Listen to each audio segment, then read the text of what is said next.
పిల్లరా మనం రాబో పరలోక ప్రవేశానికి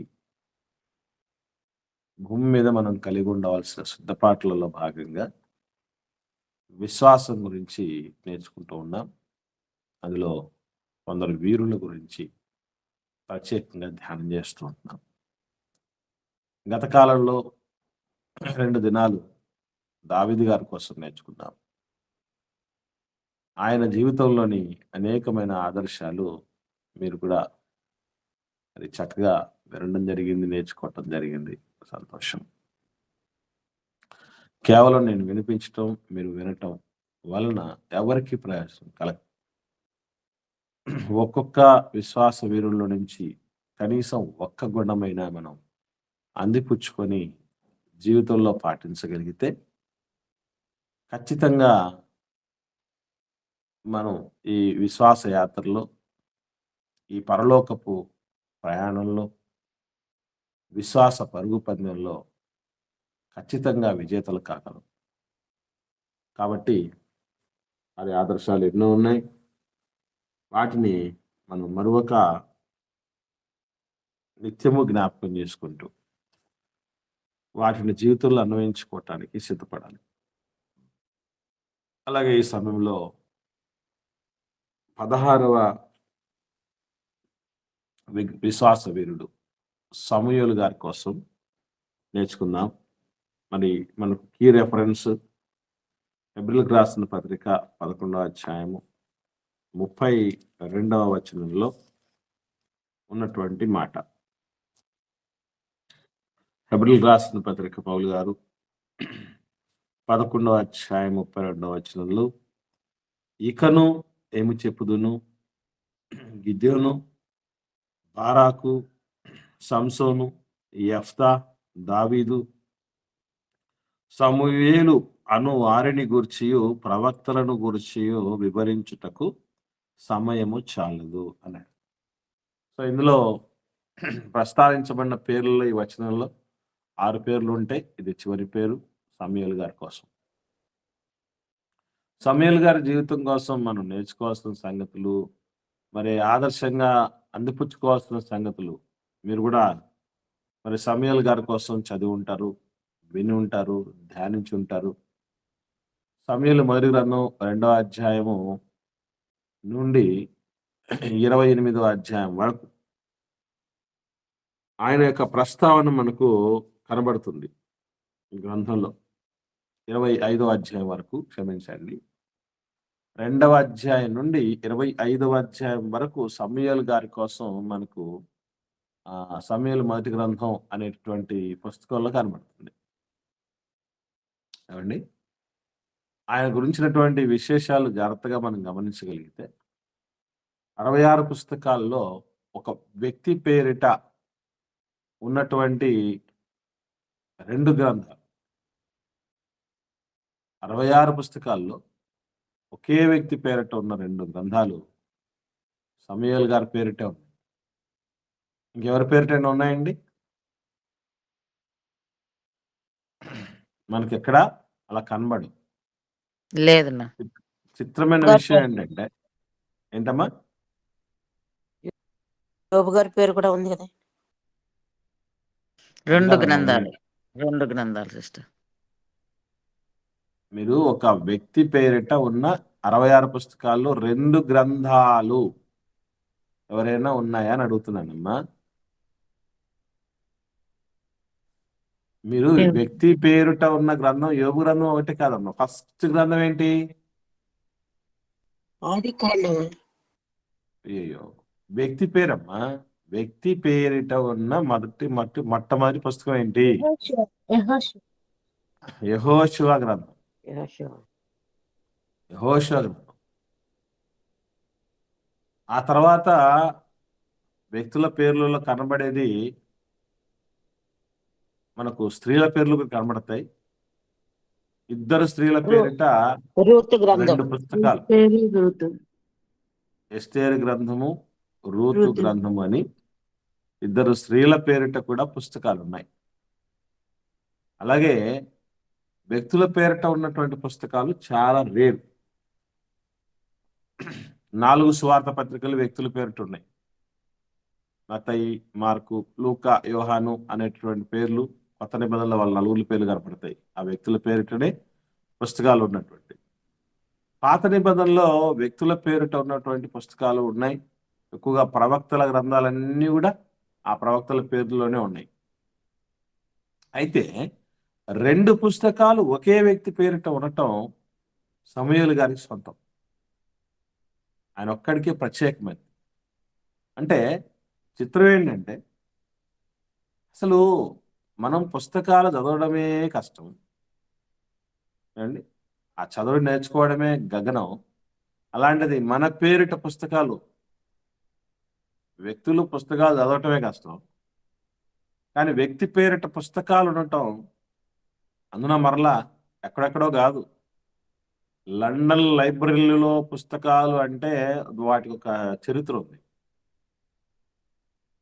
వాటికి ఒక విశేషం ఉంటుంది.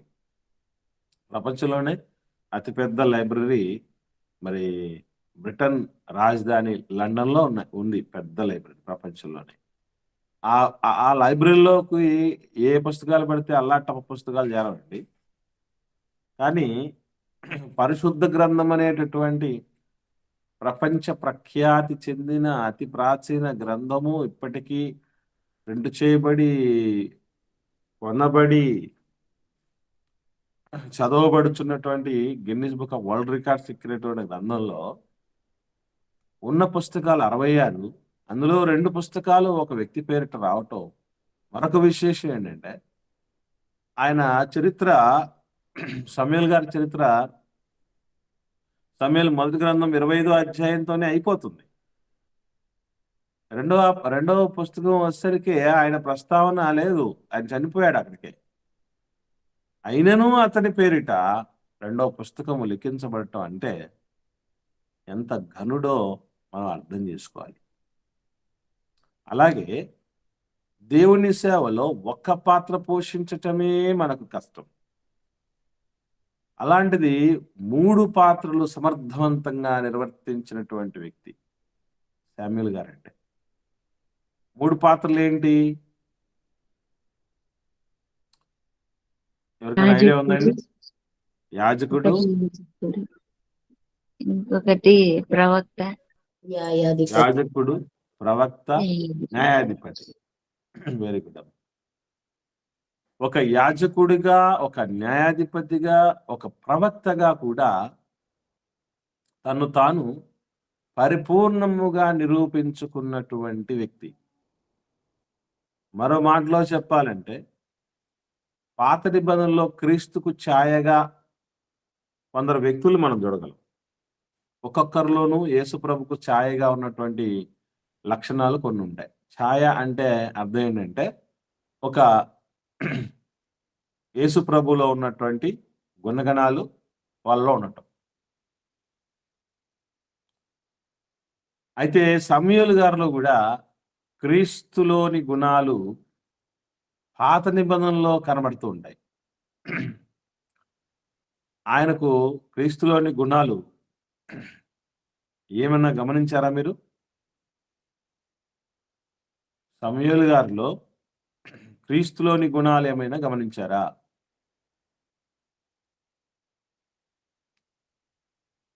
ఏమి గమనించలేదు ఎవరు?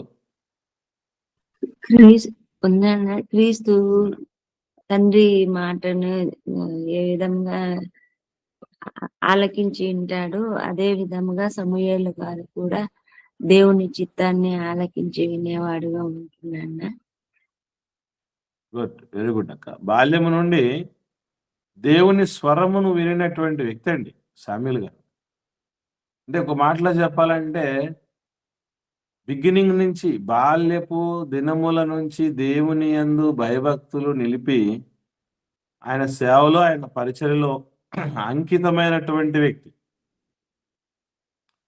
అది మనం గమనించగలిగితే బాల్యం నుండి క్రీస్తు ఎలాగైతే మరి అద్భుతమైనటువంటి రీతిలో భక్తి జీవితంలో తను తాను నిరూపించుకుంటూ వచ్చాడు, అదే లక్షణం సమూయేలు గారిలో కనపడుతుంది.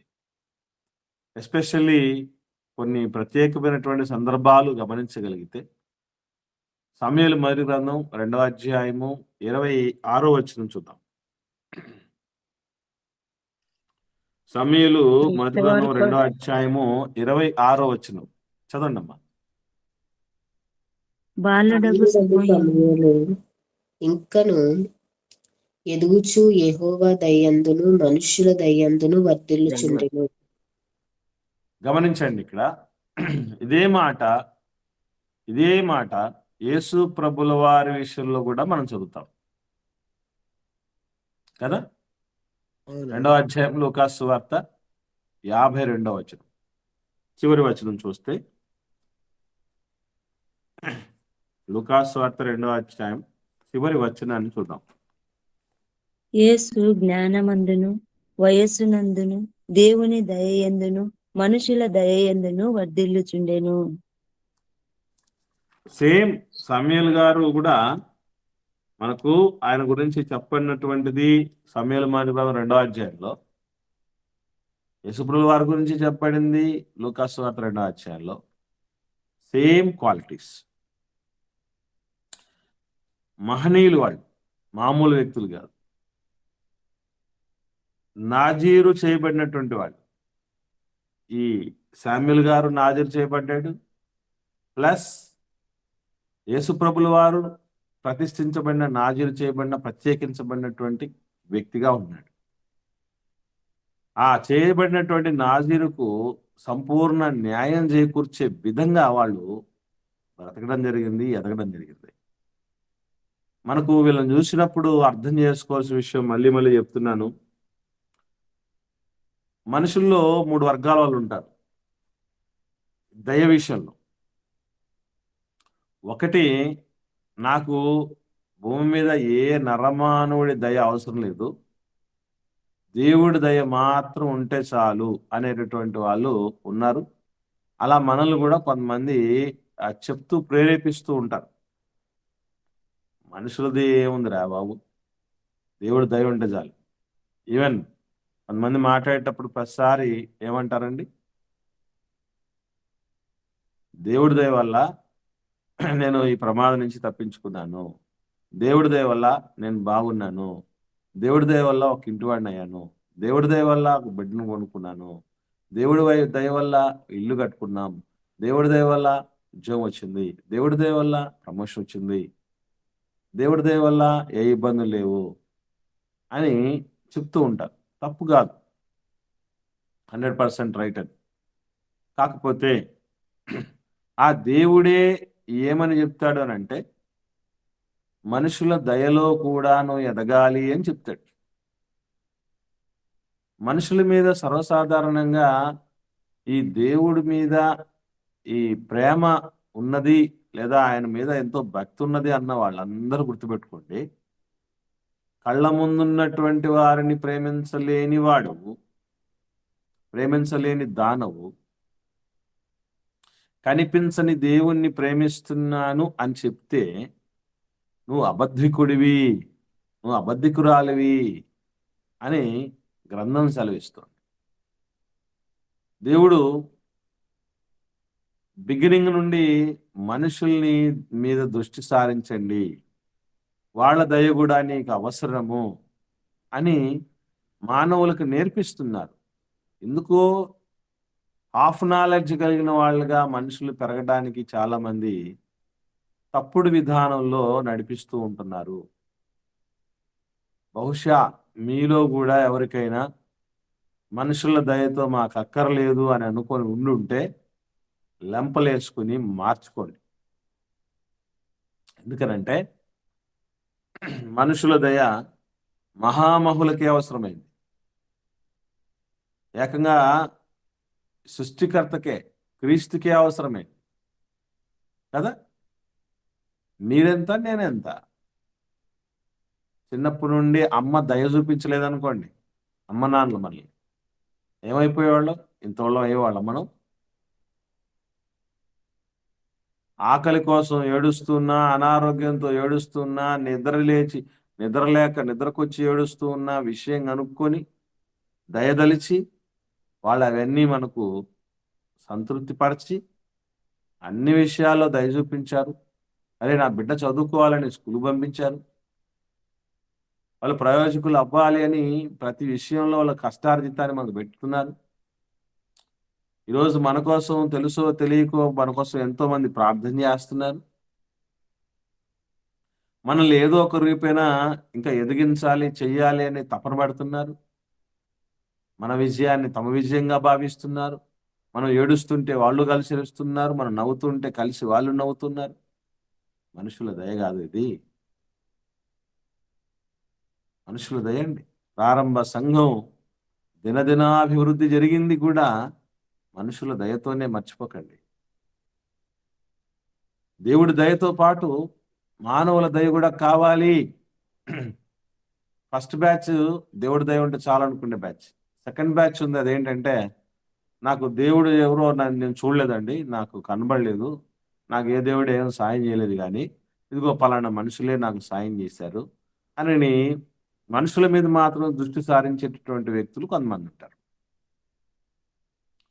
ఇంకా మూడవ బ్యాచ్ ఉన్నారు, వాళ్ళు మనిషి దయ నాకేం అవసరం లేదు, ఏ దేవుడి దయ అవసరం లేదు అని అనుకుంటూ ఉంటారు. ఈ 3 బ్యాచ్లు రాంగ్ వేలో ఉన్నాయి. 4వ బ్యాచే ఇక్కడ మనం చదువుతున్నటువంటి సమూయేలు గారి బ్యాచ్. ఏంటది? దేవుడి దయలో, మనుషుల దయలో వర్ధిల్లాలి. అదే కరెక్ట్, అదే సబబు, మర్చిపోకండి. మనం మనుషులంటే ఎందుకు లెక్క లేకుండా ఉంటాం తెలుసా? మనుషుల్ని ఖాతరు చేయకుండా ఎందుకు బతుకుతాం తెలుసా అండి? కేవలం నీ బోడి దయ నాకేం అవసరం,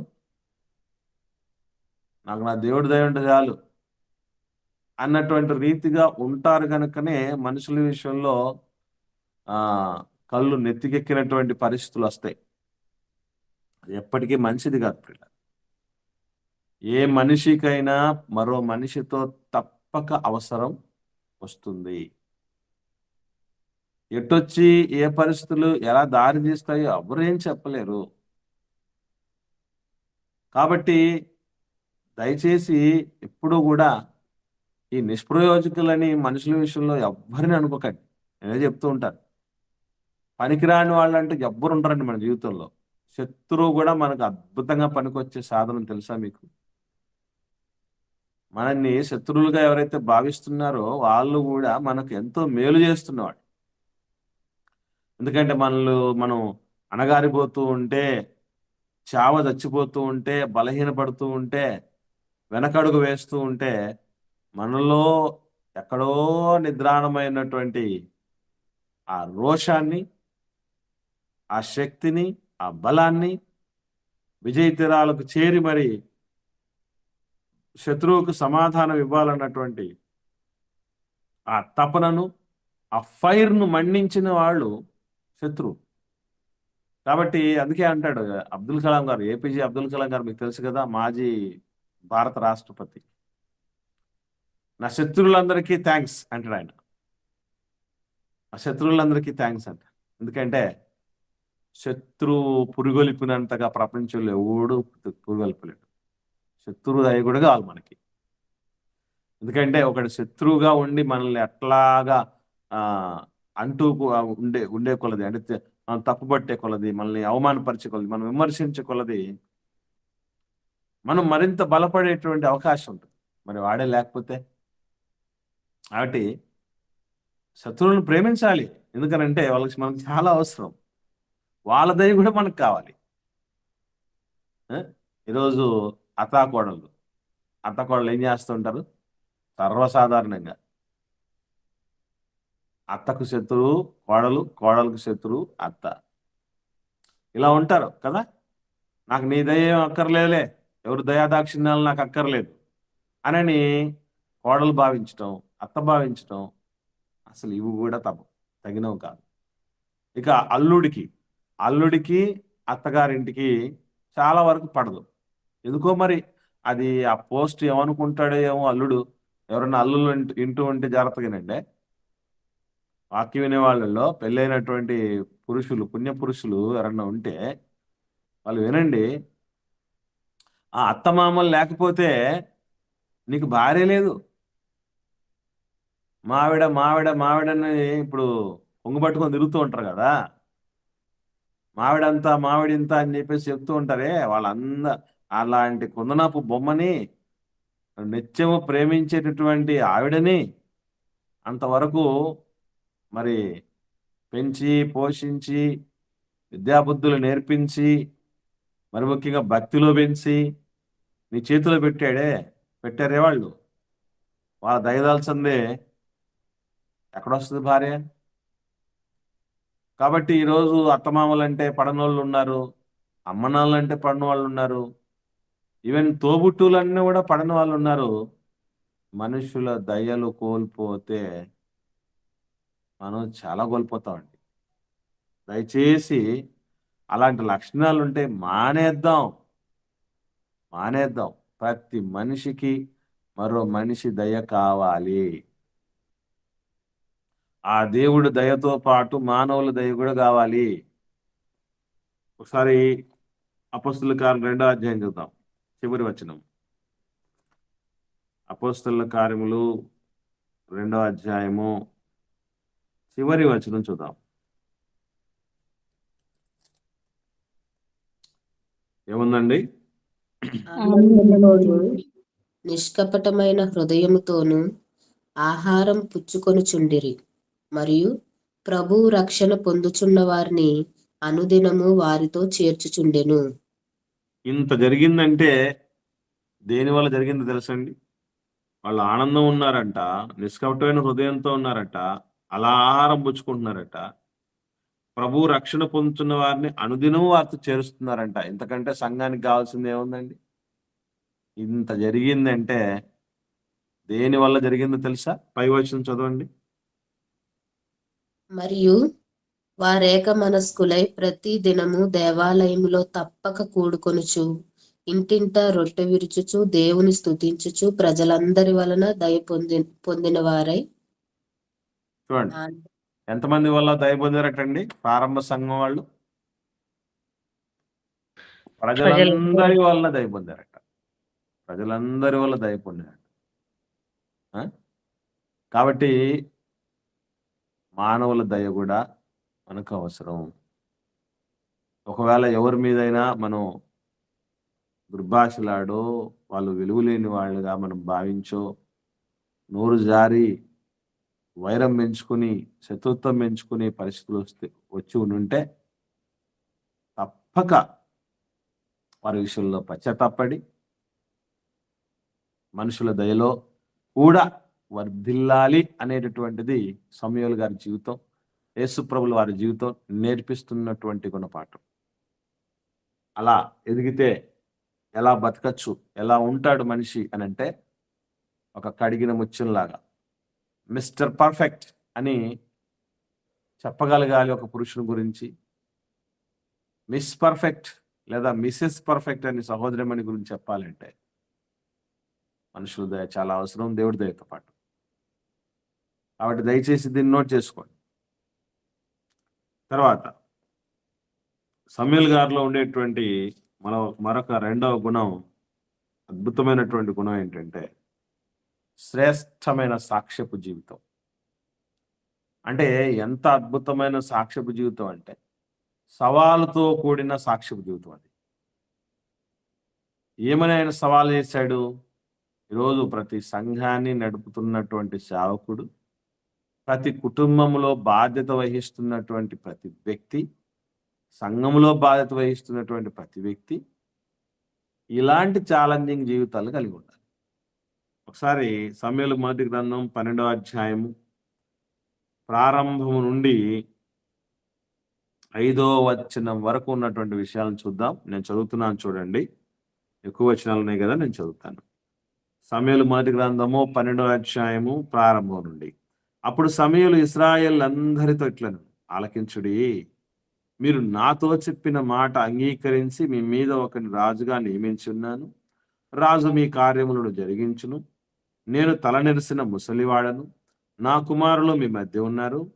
బాల్యము నాటి నుండి నేటి వరకు నేను మీ కార్యములను జరిగించుచూ వచ్చితిని.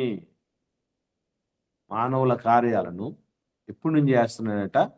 బాల్యము నుండి ముసలివాడ అయ్యేంత వరకు చేస్తున్నాడట. అంటే జీవిత కాలంలో నిండు ఎక్కువగా పరిచర్య చేసినటువంటి వ్యక్తులలో ఈయన ప్రథముడుగా ఉన్నట్టుగా మనం చెప్పగలం. బాల్యం నుండి వృద్ధాప్యం వరకు జనాలకు సేవ చేస్తున్నాడంటే ఏమండి, జనాలకు బోర్ అనిపించలేదా? నాకు ఇప్పుడు అనిపిస్తూ ఉంటుంది. ఏమనంటే 25 ఏళ్ళుగా నేను సేవ చేస్తున్నాను. దాదాపుగా సంఘస్థులకు కూడా 2007 సంవత్సరం నుంచి కాన్స్టెంట్గా 2007 సంవత్సరం నుంచి కాన్స్టెంట్గా వాళ్ళ మధ్య నేను ఉంటున్నాను, వాళ్ళు నన్ను చూస్తున్నారు నాయకుడు. నాకు అనిపిస్తుందండి ఏమనంటే, ఇది బోర్ అనిపిస్తుంది నాకు అనే దయలేని పరిస్థితికి వచ్చారనుకోండి, వినగలరు ఏమన్నమాట? సరే, ఇక్కడ కూడా మీరు చూడండి, ఆన్లైన్ అనేటటువంటిది ఈ ప్లాట్ఫామ్ మొదలయ్యి కరోనా టైంలో మొదలైంది. కరోనా ఎప్పుడు మొదలైందో తెలుసండి? మన దేశంలోకి ఎప్పుడు వచ్చింది? 21 ఇంకా 2019లో వచ్చింది. 19 వచ్చిందన్న. మనం అందరం నిజంగానండి దేవుడిచ్చినటువంటి ఆ కృప విషయంలో కానీ ఇవన్నీ ఎంత ఈజీగా మర్చిపోతున్నాం. అందుకే కొందరు 19 అంటున్నారు, కొందరు 20 అంటున్నారు, కొందరు 21 అంటున్నారు, కొందరు 22 అంటున్నారు. అంటే చిన్న నాలెడ్జ్ ఏంటంటే దాని పేరు కోవిడ్-19. 19 ఎందుకు వచ్చింది? 2019లో మొదలైంది, వచ్చిందని అర్థం. అంటే ఎక్కడ వచ్చింది అది? మన దేశంలో కాదు, 19లోకి వచ్చింది. మన దేశంలోకి ఎప్పుడు వచ్చిందంటే మరుసటి సంవత్సరం 2020లో మార్చి మాసంలో ఎంటర్ అయింది. మార్చి మాసంలోకి ఎంటర్ అయ్యి దాదాపు ఒక 2 ఏళ్ళ వరకు ఉండింది. ఏమండి, అప్పుడు మొదలైంది 2020 సంవత్సరము మార్చి మాసంలో మొదలైన ఆన్లైన్. ఇప్పుడు ఎన్నేళ్ళు అయిపోయింది? ఇప్పుడు మార్చి వస్తే 6 ఏళ్ళు పూర్తి. 6 ఏళ్ళు పూర్తి అవుతూ వస్తున్న ఈ ఒక్క నాయకుడిని ఎక్కువగా, అంటే మిగతా నాతో పాటు మాట్లాడే వాళ్ళు ఉన్నారు, కాకపోతే వాళ్ళు వీక్లీ వన్స్ కదా. నేను వీక్ అంతా మాట్లాడుతున్నా మీకు బోర్ అనిపించలేదు అనుకోండి, మీ దయలో ఉన్నానని అర్థం. అర్థమవుతుందండి? ఎందుకబ్బా ఈ పాత సేవకుడు ఎప్పుడూ చూస్తున్నటువంటి వాడే ఎప్పుడో ఒక మోసలోనే మాట్లాడుతుంటాడు అనో, లేకపోతే ఇంకొక రకంగానో ఎంత ఉన్నా కూడా బోర్ అనిపిస్తున్నారంటే దయ తగ్గిపోయిందని అర్థం అండి. ఏదైనా కానీ భార్య బోర్ అనిపించడం, భర్త బోర్ అనిపించడం, అమ్మ నాన్న బోర్ అనిపించడం, ఫ్రెండ్ బోర్ కొట్టడం, సేవకుడు బోర్ అనిపించడం, విశ్వాసులు బోర్ అనిపించడం, అలాంటి కలగకుండా మీరు చక్కగా భరిస్తూ వింటూ చేస్తున్నారంటే దేవుడి దయతో పాటు మీ అందరి దయలో నేను ఉన్నా. అది అవసరం. ఏమండి, మర్చిపోకండి. ఇక్కడ ఆయన బాల్యం నుండి వృద్ధాప్యం వచ్చేంత వరకు కూడా న్యాయాధిపతిగా ఉన్నాడంటే గమనించండి, మనుషుల దయలేండి, అది సాధ్యం అవుద్దండి. ఇన్ని రాజకీయాలు చేయొచ్చు, ఒక వ్యక్తి, ఒక పెద్ద వ్యక్తి స్థానంలో ఒక పదవి అండి. ఇప్పుడు సేవా జీవితం చాలా స్టార్డంతో కూడినటువంటిది, చిన్న విషయం కాదు. దాన్ని ఎవడైనా ఆశిస్తాడు. నాయకుడిని గౌరవించిన విధానాన్ని బట్టి, నాయకుడికి లోబడే విధానాన్ని బట్టి, నాయకుడికి వస్తున్నటువంటి అన్ని విధాలైన సపోర్ట్. కేవలం ఒక సేవకుడికి మాత్రమేనండి చాలా చాలా దయ కావాలండి. అది లేనిదే వాడు బతకలేం, కష్టం. ఎందుకనంటే ఇప్పుడు ప్రార్థనా సహకారం కానీ, మ్యాన్ పవర్ కానీ, ఆర్థికపరమైన సహకారం కానీ, జనాలను సంఘంలోనికి తీసుకుని వచ్చే సహకారం కానీ, చెప్పిన మాట వినే సహకారం కానీ, ఇదంతా సహకారం పిల్లరా. అవన్నీ జరగందే ఈరోజు ఒక రాజ్యంలాగా, ఒక సామ్రాజ్యంలాగా, ఒక గుంపు, ఒక పెద్ద కుటుంబం లాగా సంఘం ఎలా ఎదుగుతుందండి? ఒకప్పుడు వరకు నేను కూడా పెద్దగా ఖాతర చేసే పరిస్థితిలో ఉండేవాడిని కాదండి, తెలియక. మానవుల్ని ఖాతరు చేయకపోతే మానవుడి దయను కోల్పోతాం. మనకు అవసరం, చిన్న బిడ్డదైనా పెద్ద బిడ్డదైనా ఎవరి విషయం అయినా సరే చాలా అవసరం. మర్చిపోకండి, ఆయన బాల్యం నుండి వృద్ధాప్యం వరకు కార్యాలు నిర్వహిస్తూ ఉన్నాడు. మరి ఇంత లాంగ్ రన్లో ఫ్రాడ్ జరగటానికి, ప్రలోభాలకు గురవటానికి, తప్పు చేయటానికి అవకాశం ఉంది. బుద్ధి గడ్డి తినడానికి అవకాశం. కానీ ఇంత లాంగ్ రన్లో కూడా శామ్యూల్ గారు ఎలా ఉన్నారంటే, ఇది చదువుతాం 3వ వచనంలో, ఇదిగో నేనున్నాను, నేను ఎవని ఎద్దునైనా తీసుకొంటినా, ఎవని గార్ధవమునైనా పట్టుకొంటినా, ఎవనికైనా అన్యాయము చేసి తినా, ఎవరినైనా బాధ పెట్టి తినా, న్యాయము నాకు అగపడకుండా ఎవని యొద్దనైనా లంచం పుచ్చుకున్నానా, అలాగూ చేసిన యెడల యెహోవా సన్నిధిని ఆయన అభిషేకము చేయించిన వాని ఎదుటను వాడు నా మీద సాక్ష్యము పలుకవలను, అప్పుడు నేను మీ ఎదుట దానిని మరలా ఎత్తును అనెను. ఏంటండి ఈ ఛాలెంజ్? ఎవరి దగ్గరనే నేను అన్యాయంగా ఏమైనా తీసుకున్నానా చెప్పండి? నేను మోసం చేశానా? నేను బాధ పెట్టానా? ఇబ్బంది పెట్టానా? ఇదే ప్రశ్న ఎవరైనా అడిగారు అనుకోండి మనల్ని, జవాబు ఎట్టొస్తుంది తెలుసా? అవును, నువ్వు ఎందరినో బాధ పెట్టావు, నన్ను బాధ పెట్టావు. నువ్వు ఎందరి దగ్గర లంచం తీసుకున్నావు, నా దగ్గర లంచం తీసుకున్నావు. అన్యాయంగా చాలా రకాలుగా నువ్వు ప్రవర్తించావు. అన్యాయస్తుడా, నీ అన్యాయం అడుగు చేయడా, నీ అన్యాయం అడివి చేయరా అని చెప్పేటువంటి వాళ్ళు ఎంతోమంది ఉంటారు. కానీ ఒక్కడంటే ఒక్కడు, అంత పెద్ద సమాజం, ఇశ్రాయేల్ సమాజం, ఒక్కడు అడ్డు చెప్పలేదండి. ఎస్ అని ఒక్క గళం వ్యతిరేకంగా లేవలేదండి. ఎందుకనంటే భక్తి జీవితం అని అంటే, విశ్వాస జీవితం అంటే నిప్పు లాంటి జీవితం. నిప్పు లాంటి జీవితం. అది జాగ్రత్తగా కాపాడుకుంటేనే, ఇంతకుముందు కూడా మీకు చెప్పాను కదా, గుర్తుంది కదా, వేడిగా ఉన్నటువంటి ఆహార పదార్థం మీద ఏ పురుగు వాళ్ళదు, ఏ ఈగా వాళ్ళు. బ్రతుకు కూడా అంత పవిత్రంగా ఉండగలిగితేనే ఏ ప్రభావానికి ఆ మనిషి లోను కావాల్సిన అక్కర్లేదు. ఎప్పుడైతే బుద్ధి గడ్డిదంటుందో అప్పుడే ఎవరికైనా లోకువత. దాన్ని కాపాడుకోవాలి. ఏమండి? ఏం చదువుదాం. ఈ మాట మాట్లాడితే 4వ వచనంలో ప్రజలందరూ అంటున్నారు, నీవు మాకు ఏ అన్యాయమైనను ఏ బాధనైనా చేయలేదు, ఏ మనుషుని యొద్ద గాని నీవు దేనినైనా తీసుకోలేదు నువ్వు. అంటే ఇక్కడ చిన్న క్లారిటీ ఇవ్వాలి మనకి. ఏంటి ఆ క్లారిటీ అంటే ఇప్పుడు విశ్వాసుల దగ్గర, ఎవరైతే పరిపాలించబడుతున్నారో జనాలు, వాళ్ళ దగ్గర దైవజనుడు తీసుకోకూడదా?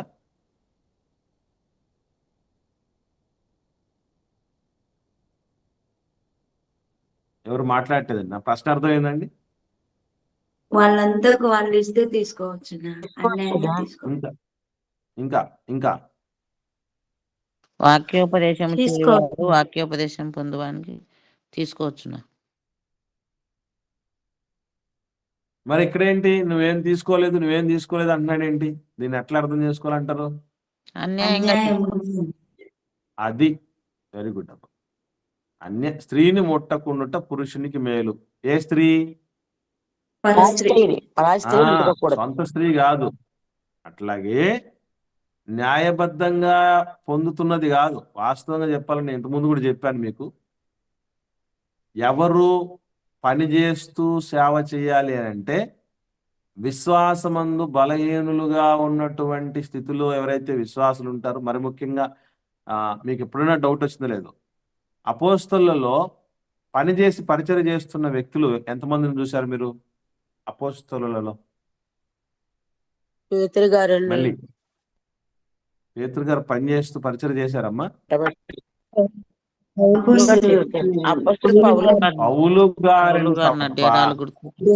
పౌలు గారిని తప్ప మిగతా 12 అపోస్తలులలో ఏ ఒక్కరు పని చేయలేదు తెలుసా మీకు? ఎందుకు ఆయనే చేశాడు? అది కూడా మనకు తెలియాలి. అన్యజనులకు అపోస్తలుడుగా నియమించబడ్డాడు. అన్యజనులకు ప్రారంభం నుండి దాతృత్వము తెలియదు. వాళ్ళకు భారం తెలియదు, బాధ్యత తెలియదు, సేవ గురించి తెలియదు, వాటి గురించి ఏం తెలియదు. కానీ ఇశ్రాయేల్ అయితే ప్రారంభం నుండి నాయన మీరు సేవకుడిని చూసుకుంటే నన్ను చూసుకున్నట్టే అని దేవుడు నేర్పిస్తూ వచ్చాడు. అందుకే మీకు ఇంతకుముందు చెప్పాను, సేవకుడి దగ్గర ఎక్కువ ఉండాలి. దేవుడి నియమం అది. ఏవి ఎక్కువ ఉండాలి, ఎలా ఎక్కువ ఉండాలి మీకు ఒకసారి చెప్పాను అనుకుంటున్నా. గుర్తుందా, మర్చిపోయారా? మిగతా 11 గోత్రాల వాళ్ళకంటే ఎవరి దగ్గర ఎక్కువ ఉండే విధంగా దేవుడు ఏర్పాటు చేశాడంటే లేవీయుడి దగ్గర ఎక్కువ ఉండేటట్టు చేశాడు. ఎలా అని అంటే, ఒక గోత్రం వాడు 100 రూపాయలు సంపాదిస్తున్నారు అనుకుందాం. ఒక గోత్రం వాళ్ళు తలా 100 సంపాదిస్తున్నారు. ఎన్ని గోత్రాలు అయ్యాయి వాళ్ళు? పక్కన ఉన్నటువంటి గోత్రాలు 11 గోత్రాలు. 11 గోత్రాలలో దశంభాగం ఇచ్చేస్తే సేవకుడికి, లేవీయుడికి ఎంత అవుతుందండి? అతనికి 110 రూపాయలు అవుతుంది. 110 రూపాయలు అవుతుంది. ఇప్పుడు లేవీయుడు కూడా దశంభాగం ఇవ్వాలి దేవుడి సేవకి. 110లో నుంచి దశంభాగం 11 రూపాయలు తీసేయండి, మిగిలింది ఎంత ఉంటుంది? 99 రూపాయలు. అంటే 11 గోత్రాల దగ్గర ఎంత ఉంది? 90 రూపాయలు ఉంది. సేవకుడి దగ్గర ఎంత ఉంది? 99 రూపాయలు ఉన్నాయి. అంటే వాళ్ళ దగ్గర ఉన్న దానికంటే 10% ఎక్స్ట్రా ఉంది ఈయన దగ్గర. అంటే ఎందుకు ఈ మాట దేవుడు ఈ సిస్టమ్ ఎందుకు పెట్టాడంటే, భవిష్యత్తులో నేను మళ్ళీ చెప్తున్నా, ఇప్పుడేదో కొందరు మాలాంటి వాళ్ళు ఉన్నారు కాబట్టి జరిగిపోతుంది సిస్టమ్. కానీ అందరూ అట్లాగే రారు. ఎందుకు వస్తారండి? ఎవరన్నా వచ్చినప్పుడు ఏదన్నా మనకు రిలాక్సేషన్ ఉందంటే దేనైనా తీసుకుంటారండి. లేనిపోని తలనొప్పులు పెట్టుకుంటూ, లేనిపోని సమస్యలు పెట్టుకుంటూ, అన్ని రకాల ప్రాబ్లమ్స్ ఫేస్ చేస్తూ మళ్ళీ నష్టపోయాలంటే అంత ఈజీగా ఎవరు సాహసించలేరు. అందుకే భవిష్యత్తులో ఎవరు సేవకులు కాకుండా చేయటంలో కూడా మన వంతు పాత్ర కూడా ఉంది, మర్చిపోకండి. ఎందుకనంటే సేవకుడిని, మమ్మల్ని ఇంతమందిని మీరు చూసుకుంటున్నారు కనుక మీ సేవకులు ఎట్లా చూసుకుంటున్నారో మీరు ఒక్కసారి మీ సంఘాలు ఆలోచన చేసుకోండి. మంచి సేవకుడిగా ఉన్నటువంటి వాడి విషయంలో చెప్తున్నాను, చెడ్డ సేవకుడి విషయం కాదు. బాధ్యత లేని సేవకుడు, డబ్బులు మాత్రం తినే సేవకుడి విషయం నేను చెప్పట్లా. నాకే ఇబ్బంది లేదు, నాకే చీకు చింత లేదు, అంతా నా సంఘం చూసుకుంటుంది, నేను సంఘాన్ని చూసుకోవటం కంటే మించిన భాగ్యం మరొకటి లేదు అని సేవకుడు అనుకునే విధంగా మనం పెంచుతున్నామా, ఆలోచన చేస్తున్నాం సేవకుడి కోసం? మాట ఎత్తే ఎక్కడ పోతాం? సేవకుడి విషయంలో మాట ఎత్తే ఎక్కడ పోతారో తెలుసండి? పౌలు గారు కష్టపడి సంపాదించి పరిచయం చేసుకున్నాడు కదా, నీకేమై పోయే కాలం వచ్చింది పాస్టర్ అని. అసలు ఆ మాటలు మాట్లాడాల్సింది ధన్యులు కాదు మాట్లాడాల్సింది. ఎందుకనంటే అన్యజనుల మధ్య ఆయన పరిచయం చేయాల్సి వచ్చింది కనుక వాళ్ళకి ఆ దాతృత్వం గురించి తెలియదు, దానిలో ఉన్న ధన్యత గురించి తెలియదు, ఆ కృతజ్ఞత గురించి తెలియదు, సేవకుడు ఎన్ని కష్టాలు పడుతున్నాడు తెలియదు. కాబట్టి అన్యజనులకు మధ్య ఇదిగో నువ్వు కష్టపడుతున్నా చేయాలి. అలాగని ప్రతిసారి డేరాలు కొడుతూ బతకలేదు పౌలు గారు, మర్చిపోకండి. విశ్వాసమందు బలవంతులైనటువంటి వాళ్ళ పరిస్థితి ఎట్లా ఉందంటే, ఎంత సాయం కావాలంటే అంత సాయం చేశారు సేవకుడికి. కాబట్టి ఇక్కడ మీరు ఎవరి దగ్గర ఏదైనా అన్యాయంగా తీసుకోలేదు అని అంటే నువ్వు అస్సలే తీసుకోలేదని కాదు, న్యాయబద్ధంగా తీసుకుంటూ ఉన్నాడు అన్నటువంటి విషయం మనం మర్చిపోకూడదు. కాబట్టి ఇలాంటి పర్ఫెక్షన్లో ఉన్నటువంటి, అందుకే అంటే అక్రమంగా అన్యాయంగా నేను ఏమన్నా తీసుకున్నానా అని అడుగుతున్నటువంటి ప్రశ్న, అంతే తప్ప న్యాయంగా తీసుకోవటం తప్పు అని కాదు. ఏమండి, గమనించండి. సరే, ఏదేమైనా కూడా ఇలాంటి విషయమే ఛాలెంజింగ్ జీవితం యేసుప్రభుల వారిలో మనం చూడగలం. యేసుప్రభుల వారికి డైరెక్ట్ ఒకటే క్వశ్చన్, నాలో పాపం ఉన్నదని మీలో ఎవడు స్థాపించగలడు అన్నది. సేమ్ శామ్యూల్ గారు కూడా ఏమని అడిగారు? నన్ను చూపించండి నాలో ఏమన్నా దోషం ఉంటే. ఏమండి, ఈ కాలంలో ఎంతమంది సేవకులు ఈ మాట అడగగలరు చెప్పండి? విశ్వాసులతో నాలో దోషం ఉందని మీలో ఎంతమంది స్థాపించగలరు అని అడగగలిగిన దమ్ము, గట్సు ఉన్నటువంటి సేవకులు రావాలి, బయలుదేరాలి. నేను అన్యాయంగా ఎవరి దగ్గరైనా ఏమైనా తీసుకున్నానా అని అడగగలిగిన స్థితిలో ఉన్న సేవకులు రావాలి. దేవుడు కోరుకుంటున్నది అటువంటి సేవకుల్ని. నేను చెప్పగలను సంఘం ఎదుట, సంఘ సభ్యులు ఉన్నారు సంఘంలో, ఇక్కడ జాయిన్ అయిన వాళ్ళు అడగండి, దూరంగా ఉన్న వాళ్ళని అడగండి, ఎవరి దగ్గరైనా అన్యాయంగా ఏమైనా తీసుకున్నటువంటి దాఖలాలు ఏమైనా ఉన్నాయేమో నా సేవా జీవితంలో అడగండి. ఎందుకనంటే నాకు ప్రారంభం నుంచి దేవుడు కానీ, దేవుడి తరపున ఉన్నటువంటి దైవజనులు, నీతిమంతులు కానీ నాకు నేర్పించింది, స్ఫూర్తిగా నిలిపింది ఏంటంటే రోషంగా బ్రతకమని, నిప్పులా బ్రతకమని. కాబట్టి దాన్ని బట్టి ఎవరి దగ్గరైనా అన్యాయంగా ఏది తీసుకునేటువంటి పరిస్థితి వద్దు, చేతనైతే పెట్టాలి అనేటటువంటి తత్వంతో ఉన్నటువంటి పరిస్థితి తప్ప. నేను మళ్ళీ చెప్తున్నా, అన్యాయంగా తీసుకోకూడదు. సేవకుడు మీకు విషయం చెప్పాలి, చేదు నిజం. కానుక అనేది కొత్త నిబంధన చట్టంలోనే సేవకుడు విశ్వాసుల దగ్గర నుంచి కానుక తీసుకోకుండా సేవ చేస్తే అది పాపం చేసిన దాని కింద లెక్క. తెలుసా మీకు?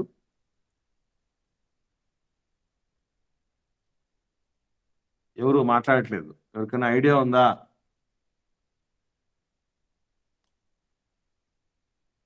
ఏం పాపం, ఎందుకు పాపం అంటారా?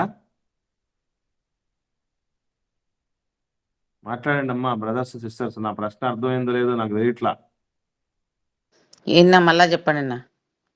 సేవకుడు విశ్వాసుల దగ్గర నుంచి సపోర్ట్ తీసుకోకుండా పరిచయం చేస్తే పాపం చేసిన దాని కింద లెక్క.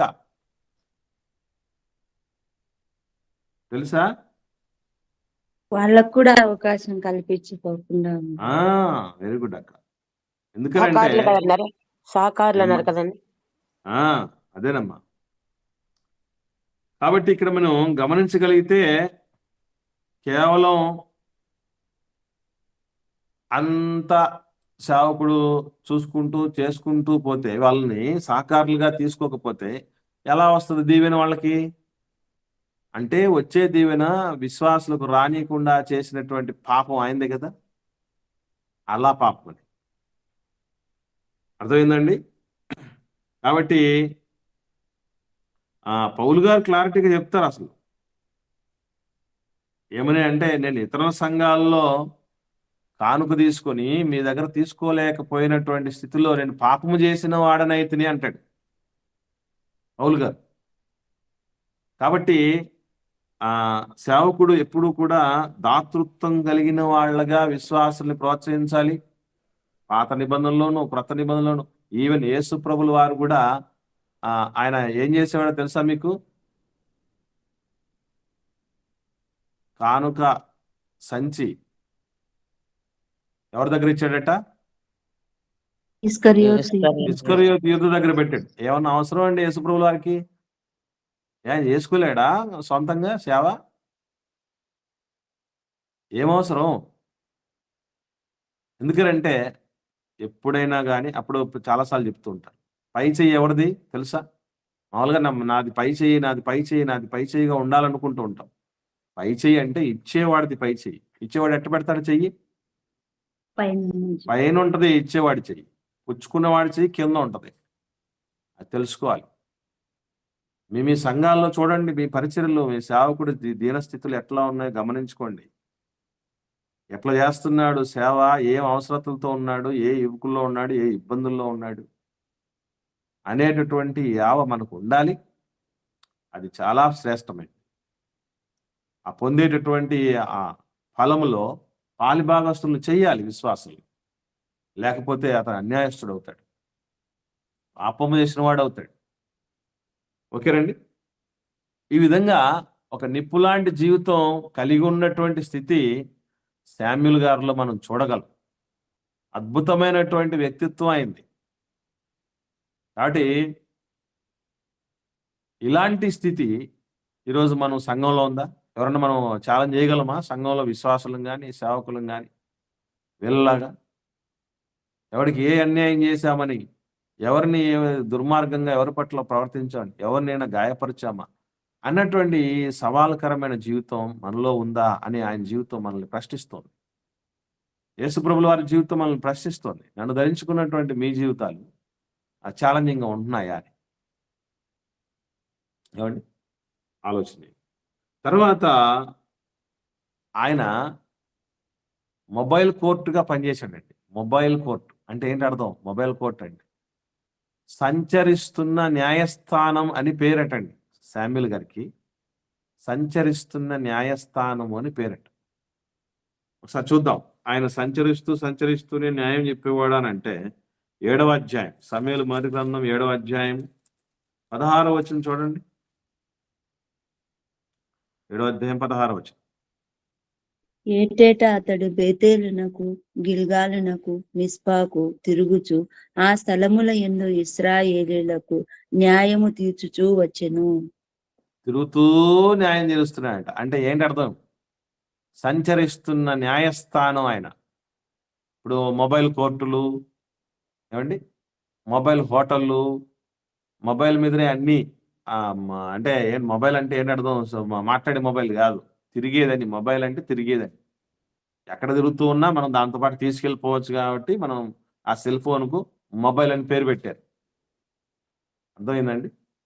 కాబట్టి ఒక మొబైల్ కోర్టు అంటే కోర్టులు కూడా ఒక వెహికల్లో మొత్తం ఊరూర ఎక్కడెక్కడైతే న్యాయం తీర్చాలో అక్కడికి వెళ్ళిపోయినటువంటి పరిస్థితి. ప్రజల వద్దకే పాలన అంటారే, అట్లాగా అంత అందుబాటులో ఉన్నాడండి ఆయన. ప్రజలకు ఎంత అందుబాటులో ఉంటాడు. మీ సేవకుడు మీకు ఎంత దగ్గరలో ఉండాలంటే మీరు ఫోన్ చేస్తే అప్పుడు కాకపోయినా తర్వాత అయినా కూడా ఆన్సర్ చేయగలగాలి. అర్థమవుతుందండి? అందుబాటులో ఉండగలగాలి. ఆయన ఏకంగా ఊర్లకే అందుబాటులో, జనాలకే అందుబాటులోకి ఉండి సేవ చేస్తూ వచ్చాడట. దీన్ని బట్టి మనం ఏం అర్థం చేసుకోవాలి? మీ సేవలు, నా సేవలు మన సొంత వారికి అందుబాటులో ఉండాలి. అలా ఉండగలుగుతున్నాయా? కొంతమంది ఉంటారండి, ఫోన్లు చేస్తే పొరపాటును కూడా లిఫ్ట్ చేయరు. ఉన్నారా లేదా అంటోళ్ళు? ఏమండి, ఉన్నారా లేరా? ఉన్నారు. అస్సలు లిఫ్ట్ చేయరు. అరే ఒక్కసారి కాకపోతే ఒక్కసారైనా ఏంది, ఎందుకు చేశారు, ఏమైంది వీళ్ళ సంగతి అని అని అంత బాధ్యత లేని వాళ్ళు సేవకి ఎందుకు రావాలి? మళ్ళీ దీనికి పేరేంటి? బిజీ. సొంత జనుల సేవలోనే ఉండాల్సిన బిజినెస్ వాళ్ళ దగ్గర కాకుండా అందరి దగ్గర ఉండి ఏమి సాధించుకున్నట్టు చెప్పండి. గమనించండి పిల్లలు. అలాగని కొంతమంది మెసేజ్లు పెట్టినా రెస్పాండ్ అవ్వరు, వాట్సాప్లో పెట్టినా రెస్పాండ్ అవ్వరు, వాయిస్ కాల్ లాంటివి చేసినా, వీడియో కాల్ చేసినా, మామూలు కాల్ చేసినా, ఏం చేసినా కూడా రెస్పాండ్ అయ్యే పరిస్థితులు ఉండవు. అలాగే గమనించండి. దానివల్ల ఏంటి ప్రయోజనం?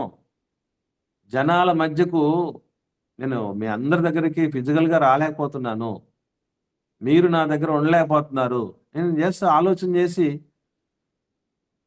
ఇదిగో ఈ ప్లాట్ఫామ్ని ఏర్పాటు చేసుకున్నాం. ఈ రూపేనైనా మీకు అందుబాటులో ఉండాలండి.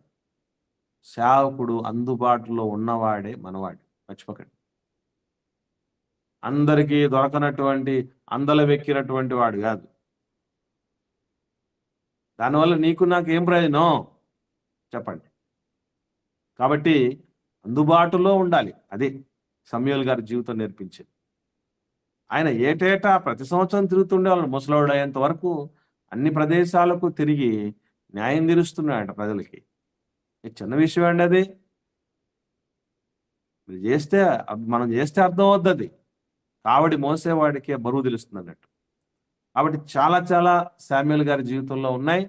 ఎస్పెషల్లీ ఆయనలో మనం నేర్చుకోవాల్సిన మంచి మరొక గుణం ఏంటంటే ఆయన ప్రార్థనా వీరుడు. విశ్వాస వీరుడు అంటే ప్రార్థనా వీరుడై కూడా అయి ఉంటారు.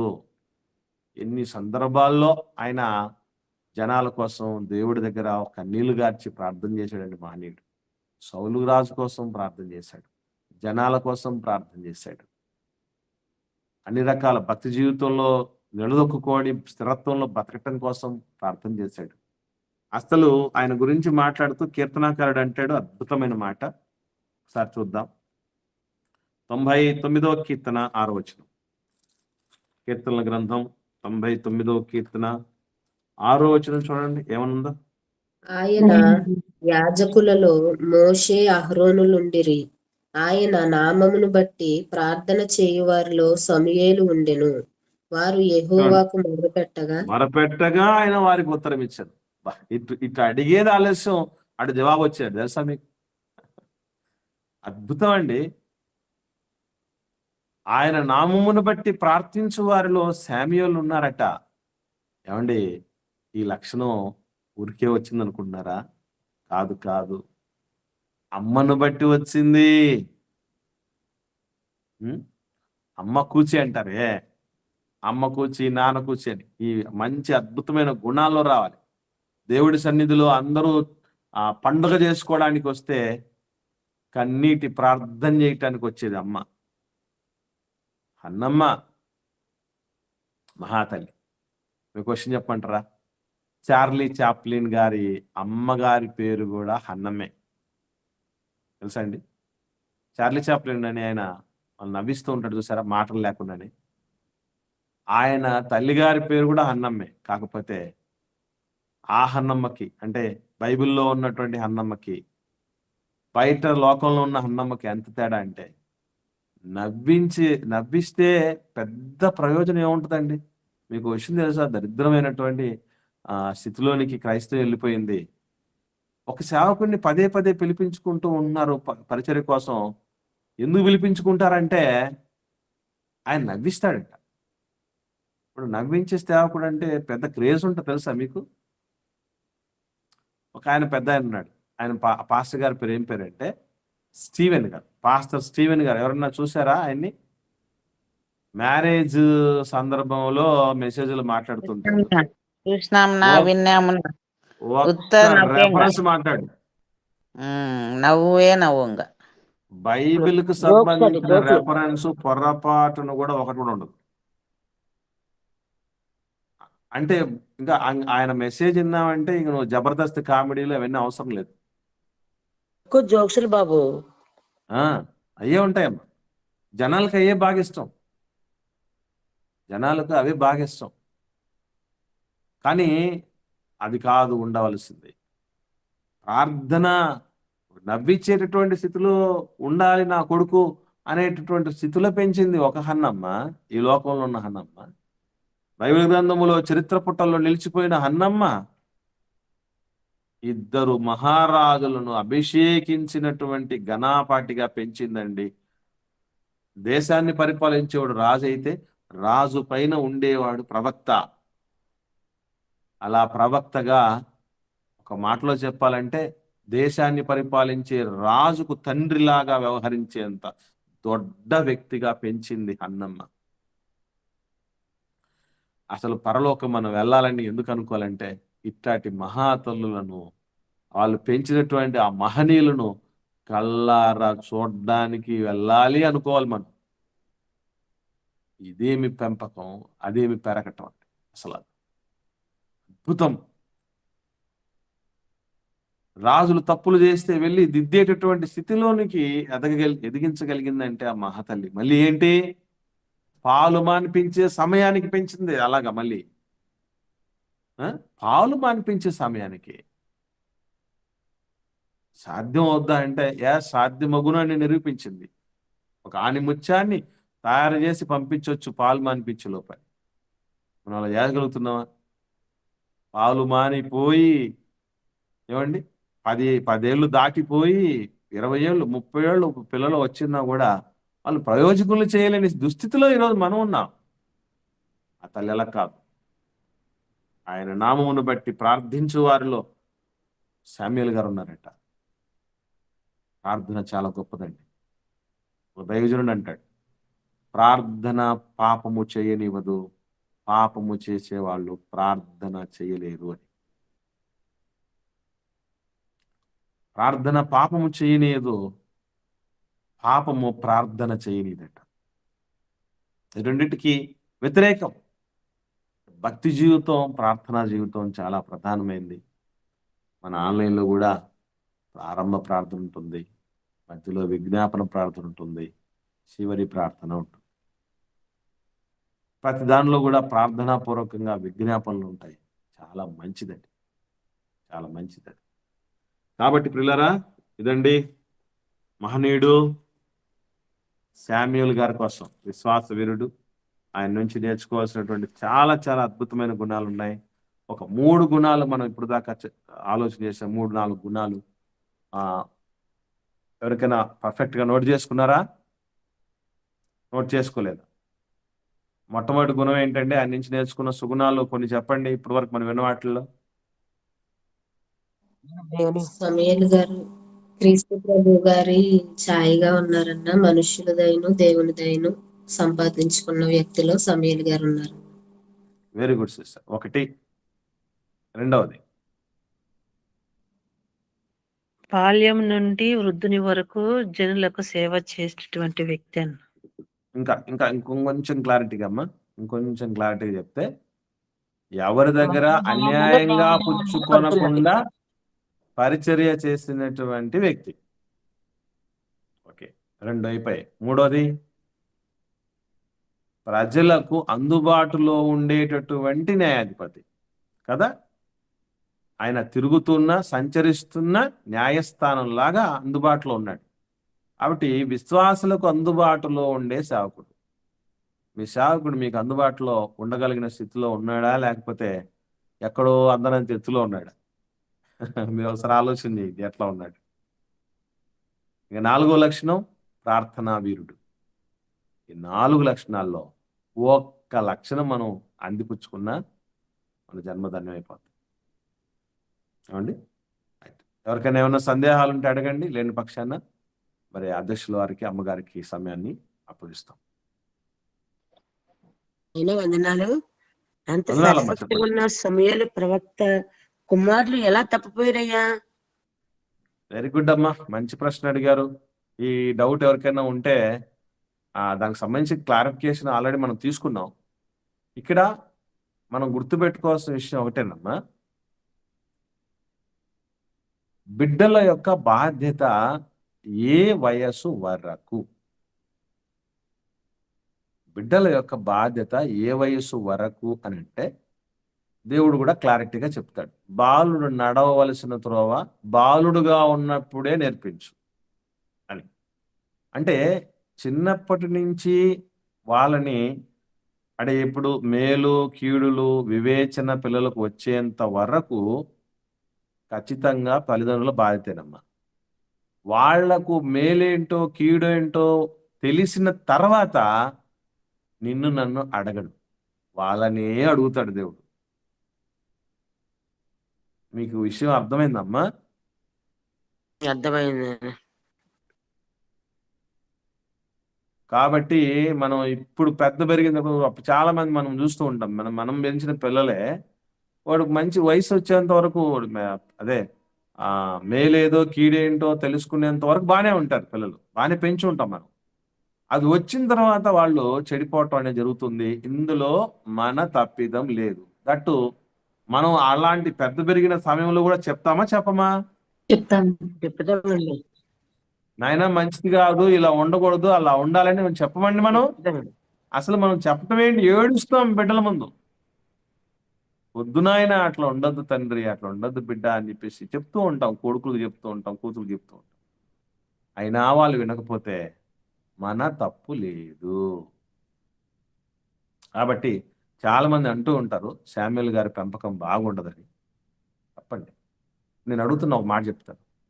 ఆదాము హవ్వల పెంపకం సరైందా అనుకుంటున్నారా, కాదనుకుంటున్నారా? మీరు చెప్పండి. సరైంది కాబట్టి. సరైపోతే దేవునికి అర్పణలు అర్పించరు కదా. రైట్ అమ్మా, మాట్లాడండి అమ్మా కల్పనమ్మ గారు. సరైంది కాబట్టి నా హేబేలు గారు మంచి అర్పణ తీసుకొచ్చాడు. ఓకే అమ్మా, అయితే అందుకే అయితే చెప్పండి. దేవుడు నరులను యథార్థవంతులుగానే సృష్టించినాడు, కానీ వారు వివిధమైన తంత్రములు కల్పించుకొని ఉన్నారన్న విషయము కయ్యూను గారు నెరవేర్చారు. రైట్ అమ్మా. ఒక చిన్న విషయం అమ్మా, చిన్న క్లారిఫికేషన్ మంచి మాట చెప్పారు. ఈవెన్ కయ్యూనును పెంచి పెంపకములో కూడా అమ్మ నాన్నలు తప్పలేదు. దీనికి ఏకీభవిస్తారా మీరు? అవునన్నా. ఎదిగిపోయారు కదా వారు, ఎదిగిపోయారు కదా మరి అలా. ఎందుకు అని అంటే అసలు ఇద్దరిలోనూ ఉన్న ఒక గుణం సామ్యముగా ఉన్నటువంటి సిమిలారిటీ ఏంటి అంటే హేబెల్ గారిలోను కయ్యూనులోను ఇద్దరు అర్పణలు తీసుకొచ్చారు. అర్పణలో తేడాలు పక్కన పెడదాం, కానీ అంతవరకు ఎవరు తీసుకొచ్చారు? ఇద్దరిని అర్పణ తీసుకొచ్చింది ఎవరు? అమ్మ నాన్నలే. తల్లిదండ్రులను. కాబట్టి మనం అంటే హేబెల్ గారి దగ్గర ఎవరికైనా క్లారిటీ వస్తుంది, కయ్యూను దగ్గర కూడా క్లారిటీ రావాలి, అది నా ఉద్దేశం. కయ్యూను కూడా తన పొలపు పంటలో నుంచి వచ్చిన దాన్ని నాయన దేవుడికి ఇవ్వాలరా అని నేర్పించటము వరకు తీసుకుని వచ్చారు అమ్మా నాన్నలు. అలా చెప్పిన తర్వాత చేయడంలో తప్పిపోయింది కయ్యూను. మనం కయ్యూను వంటి వారమే ఉండరాదన్నాడు, కానీ కయ్యూను ఈ విధంగా దుర్మార్గంగా పెంచిన ఆదాము హవ్వల్లాగా ఉండరాదని దేవుడు ఎందుకు చెప్పలేదు? Got the point? అర్థమైందా మీకు విషయం? కాబట్టి తప్పనిసరిగా ఒక్క స్టేజ్ వచ్చేంత వరకే వాళ్ళ గురించినటువంటి బాధ్యత. అలాగని పెద్ద పెరిగిన తర్వాత గాలి కొదలకండి, మనం అంతగా చెప్తాం. చిన్నప్పుడు చెప్పే విధానానికి పెద్దవైన తర్వాత చెప్పే విధానానికి చాలా డిఫరెన్స్ ఉంటుంది. చిన్నప్పుడు కొడతాం, వాతలు పెడతాం, ఏవైనా చేస్తాం కదా, బెత్తం వాడతాం, అన్ని చేయమన్నాడు దేవుడు. అదే పెద్దోళ్ళైనా చెప్పగలం మనం. ఏమైంది వాడికి? ఇప్పుడు కొడుకు కాదేంటి, అది ఇప్పుడు కూతురు కాదా? చెప్పండి. కొడుకులు కూతురులే కదా, ఎంత పెద్దోళ్ళు అయితే మనకి బిడ్డలు కాకుండా పోతారంటే చెప్పండి, ఆలోచన చేయండి. ఇప్పుడు తల్లుల వయసులో ఉన్నట్టు అమ్మా తిరగబడే స్వభావం కూడా వస్తుంది నా పెరిగే కొద్ది. అదేనమ్మా, అదే చెప్తున్నా. మామూలుగా ఎంత పెద్దోళ్ళు అయినా కూడా మన బిడ్డలే కదా, కానీ వాళ్ళని మనం ఎందుకు అలా చేయలేమని అంటే స్టేజ్ మారిపోయింది. స్టేజ్ మారిపోయిన తర్వాత చెట్టు అంత పెరిగిన బిడ్డను ఏం చేద్దామండి, కొడదామా తిడదామా అంటూ ఉంటారు చూసారా. ఏంటి అర్థమైపోయింది, పరిస్థితులు మారిపోయాయి. అప్పుడు మన బాధ్యత లేదు, ఖచ్చితంగా వాళ్ళనే అడుగుతారు. ప్రతివాడు తను లెక్కగప్ప చెప్పుకోవాలి అనే మాట వస్తుంది. ఎప్పుడైతే మన మీద ఆధారపడి మనం ఏం చెప్తే అది వినేటటువంటి పరిస్థితి, మేలు కీడుల వివేచన లేనంత వరకు ఆ బిడ్డలు విషయంలో మనదే బాధ్యత. ఆ తర్వాత మంది కాదు, మనం తర్వాత చెప్పటం వరకే. అర్థమైందమ్మా? నా ఇంత పెద్ద ప్రవక్త భార్య ఎక్కడి నుంచి చేసుకున్నాడు నా మ్యారేజ్? అంటే మనకు లేదమ్మా, ఆధారం లేదమ్మా, గ్రంథ ఆధారం లేదు, రాయబడలేదమ్మా. వేరే గ్రంథాలలో ఏమన్నా ఉందేమో అని అడుగుతున్నాను. నాకైతే దాని విషయంలో ఐడియా లేదమ్మా. ఇక్కడ గమనించాల్సిన విషయం ఏంటంటే కొందరి విషయాలు, ప్రస్తావనలు బైబిల్లో ఉండకపోవడానికి ముఖ్యమైనటువంటి కారణం ఒకటి ఏంటంటే వాళ్ళది ఏం పాత్ర లేదు అని మాత్రమే కాదు. అక్కడ మనం పొరపడకూడదండి, ఎందుకంటే పునాది కూడా కనబడనంత మాత్రం చేత పునాది లేదనడం తప్పు కదా. ఇప్పుడు మనకు సెరూయా కుమారులు అని రాయబడింది. సెరూయా అంటే ఎవరు అనుకుంటున్నారు? దావీదు గారి అక్కగారి పేరు అది. చాలా మందికి తెలియదు. దావీదు గారు మేనమామ యోవాబు, అభిషై, ఆషాహేలు అనేటటువంటి ఎప్పుడు చుట్టూ బాడీగార్డ్ లాగా ఉంటారే దావీదు గారి చుట్టూ, వాళ్ళు మేనల్లుళ్ళు, దావీదు గారి అక్క కొడుకులు పిల్లలు. అని సెరూయా అని అంత ఒక ఆడకూతురు అమ్మ పేరును అన్ని రీతులుగా పలికినటువంటి సందర్భాలు ఒక్క సెరూయా గారి విషయంలోనే కనపడతాయి. కానీ సెరూయా గారి ఒక్క మాట ఉంది బైబిల్లో, ఆ మాట్లాడింది ఒక్కటి చూడగలరా మీరు? ఎప్పుడు ఒక్క డైలాగ్ లేదండి ఆమె. కానీ ఆమె యొక్క పెంపకం మాత్రం బీభత్సమైన సౌండింగ్తో పనిచేసింది. అసలు అసలు బలాఢ్యులు, యోవాబు గారు ధైర్యవంతులు, బలాఢ్యులు ఉన్నవాళ్ళు. అవునమ్మా, అసలు మాట చెప్పాలంటే మావయ్య అంటే ప్రాణం ఇచ్చేస్తారు అంతే. అంటే ఇప్పుడు ఇలాగ పెంచింది ఎవరో ఉండాలి? రేయ్ మీ మావయ్య మేనమామ వాడి సింహాసనంనో లేదంటే వాడి ఆస్తినో వాడి పిల్లనో చేసుకోవాలని కాదురా, మామ వెనక దేవుడున్నాడు రోయ్, మామయ్యని జాగ్రత్తగా చూసుకుంటే మీ జన్మధాన్యం. అలా నేర్పించకపోతే ఈరోజు మనం సొంతోళ్ళు ఏ విధంగా ఎసరు పెడుతున్నారో దేనికైనా చూస్తున్నాం కదా. కాబట్టి కొందరు కనబడకపోయినా వాళ్ళ యొక్క ఆదర్శం మాత్రం గొప్పగా పనిచేస్తుంది, ఘనంగా కనబడుతుంది. కాబట్టి మనం కనబడకపోయినా పని కనబడాలి. ఎంతకాలం కనపడతామండి మనం? ఈరోజు ఉంటాం, ఈరోజు ఇంట్లో ఉంటే రేపు మా ఇంట్లో ఉండే పరిస్థితిలో ఉండవలసిన వాళ్ళకి. అందుకే పని కనబడాలి, మనం చేసిన పని నిలిచిపోవాలి. అదే మనం ఇదంతా ప్రయాస దేనికోసం అంటే అందుకేనండి. అటు గట్టిగా చేద్దాం పని సేవ.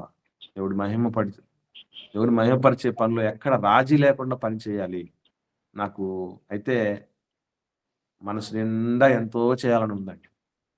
అదంతా ఆ దేవుడి దయతో, మీ అందరి దయతో చేసే పోతానని నేను అనుకుంటున్నాను. కాబట్టి అందరూ సహకరిద్దాం. అందరూ ప్రతి సేవలో ప్రతి వ్యక్తి ఎదుగుదల వెనక దేవుడితో పాటు మనం ఉండాలి. ఇది మనం గుర్తుంచుకోవాలి.